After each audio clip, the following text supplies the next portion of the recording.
3 ans d'enquête sur Haïti, 80 photos publiées après une plongée dans une société du marronnage qui fuit vers la liberté depuis toujours. Les photos de Paolo Woods donnent à voir Haïti en face et avec douceur.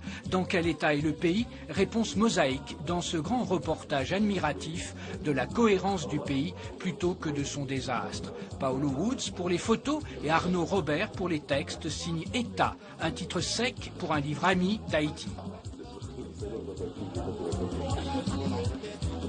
Exactement, on dit ça et c'est pas faux. L'État haïtien est dysfonctionnel, chaotique, et le séisme du 12 janvier a pas créé une situation d'échec pour l'État. La situation existait déjà depuis des décennies, probablement 2 siècles en réalité.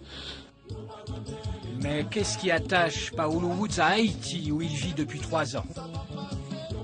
Ça m'attache énormément, une espèce de sensualité de la vie. Je sais que ça s'est fait très cliché, ça fait cliché caribéen et tout ça, mais c'est pas la sensualité de la femme créole, c'est pas ça, c'est vraiment une sensualité vers la vie, presque au niveau philosophique.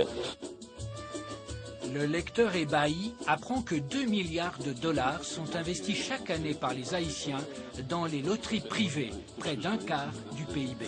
Il y a là une espèce d'organisation parallèle. Les gens appellent ça banque parce qu'ils considèrent que c'est une façon de placer l'argent. Quand on a un système bancaire aussi déficient, c'est la loterie finalement qui fait cet office-là.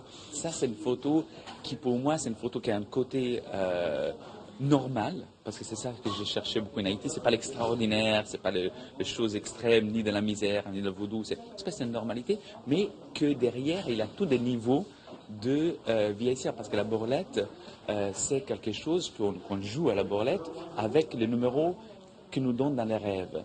Et la borlette, c'est l'industrie qui marche le mieux en Haïti.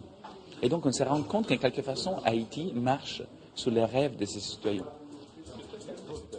État de Paolo Woods et Arnaud Robert est publié aux éditions Photosynthèse.